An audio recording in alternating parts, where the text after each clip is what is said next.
Serious. What is the scariest experience you have gone through? Someone breaking into my house last year.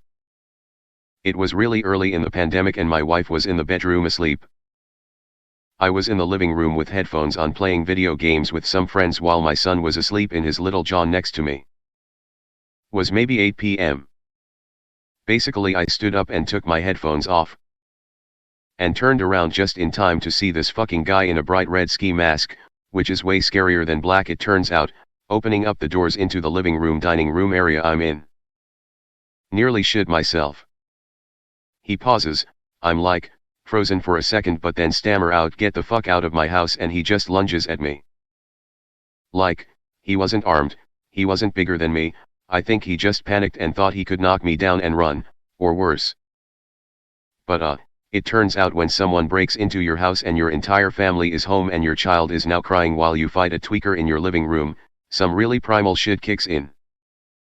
And I fought the guy until I had him in like, my approximation of a chokehold, not a fighter, before shouting for my wife to call the police, who arrived like, instantly because my friends heard the entire thing on through Discord and one of them called the police.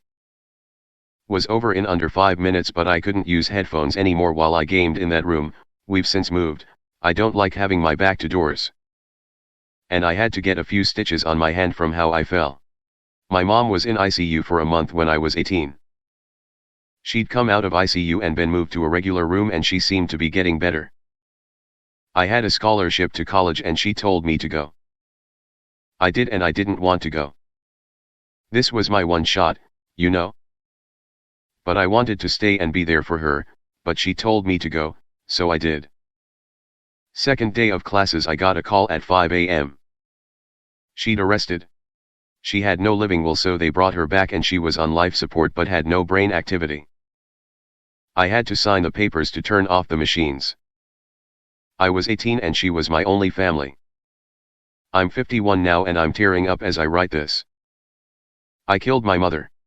Yes, I know, brain dead. They did scans, the neurologist advised me, I've had counseling. But at the end of the day, I signed papers, they turned off machines, and my mother died. And then I was alone. Make a living will. Don't ever put your children or spouse through what I went through. I saw one of my friends get murdered with a pickaxe while we were at a house party in high school. My husband calling me to tell me his brother killed his parents and that I needed to get the dogs and myself out of the house immediately in case his brother was on his way to our house. I was incredibly fortunate that a neighbor let me hide the dogs in her garage and come in until my husband gave me the all clear to go home. Got a couple knives pulled on me one night while working at a pizza shop. Had a little Mexican standoff. First time experiencing the thought I might have to stab this dude or be stabbed. Luckily our pizza knives were bigger and with my co-worker backing me up the two dudes both left. I owe my life to my co-worker from that night, dude had my back. Was doing some mineral exploration work up in Alaska this summer in a very remote mountain range. I was working at a drill site where a grizzly had been spotted at the rig earlier that day and I was naturally a little on edge. I was laying out some wires through very thick brush, couldn't see through it at all, and all of a sudden I hear a really large animal close by, and I smelled the typical wet dog bear smell. Before I had time to react the wire gets ripped out of my hands and dragged into the brush at probably 20 miles per hour.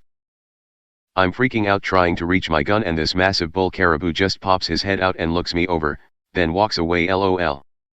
It's happening right now. My wife is in the ICU with pneumonia on top of a year-plus long battle with cancer.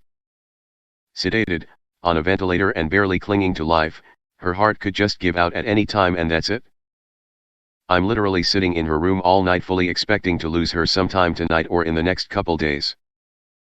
I've been through some scary moments in my life, but in a completely different way, this is by far the scariest night of my life. Edit, I just want to say thank you to all of you for the sweet thoughtful comments. If I didn't respond to you specifically please don't take it personally. I only have so much to give of myself right now. I was abducted by 3 men. They brought me to a hotel room and threatened me with wrenches and hammers. There was a language barrier but they said you cry we hit. Proceeded to rape me and dump me on the side of the road. I knew the area and walked home. I then had my friend drive me to the hospital where they did a rape kit and put me on AIDS preventative medication. As if that wasn't terrifying enough, the worst part was during the rape they were laughing and telling me you like, yes.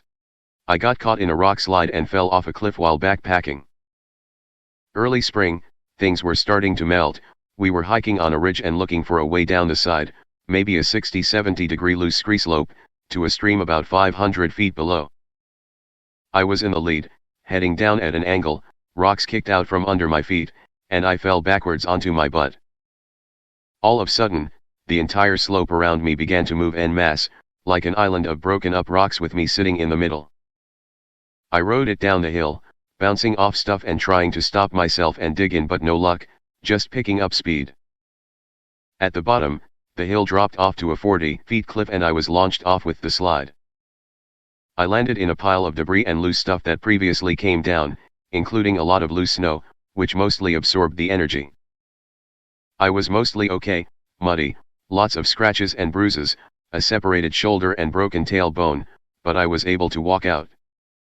My one memory is being in mid-air, time standing still, and looking to my left at a stove-size boulder likewise suspended in the air, about 6 feet away. Any good-size rock would have killed me.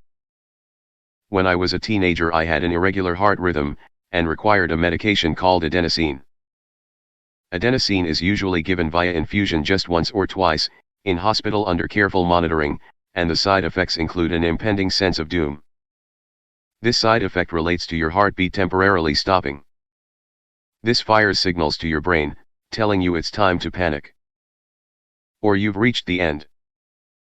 Impending sense of doom doesn't begin to describe it. I was told in advance, but nothing prepares you for it.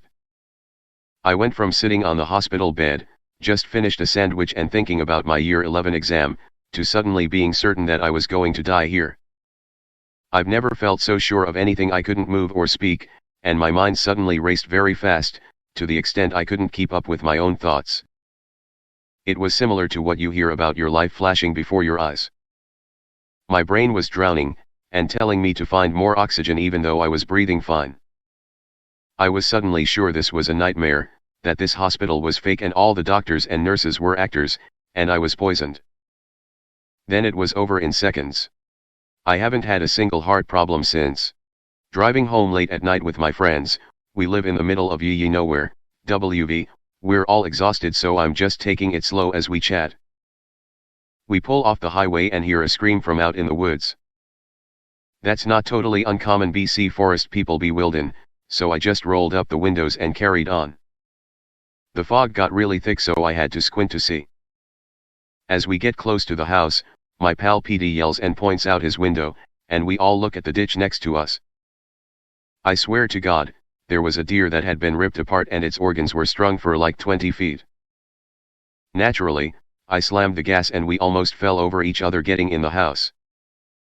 None of us slept that night, and we just kept watching out the windows hoping to high hell that whatever TF did that didn't see us. Two are tied.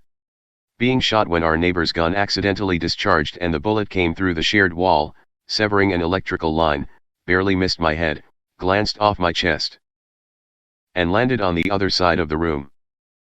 The sheer thought of what could have been if I'd been laying an inch further left is terrifying. Gas pedal getting stuck while driving home from my mom's funeral. I somehow managed to get the car pulled over and turned off, but I was going 85 mph plus going uphill. If it had got stuck 3 miles earlier, I'd have plunged off a seaside cliff, taking my aunt, cousin, and 9-month-old daughter with me. My ex-husband pressed a loaded pistol to my forehead and screamed at me because he thought I had cheated on him. I hadn't, but my emotional state was in such a bad condition that all I could think was, just pull the damn trigger. I know I haven't cheated and at least if I'm dead I won't have to be this unhappy anymore. It was not the first nor the last time he hurt me, but I got out eventually after being thrown downstairs, across rooms, threatened with a knife, punched, choked, burned with cigarettes and manipulated to make me think it was my fault. Screw that asshole. When my dad hired 2 guys to get close to me and become friends of mine with the real intention of robbing and killing me later on.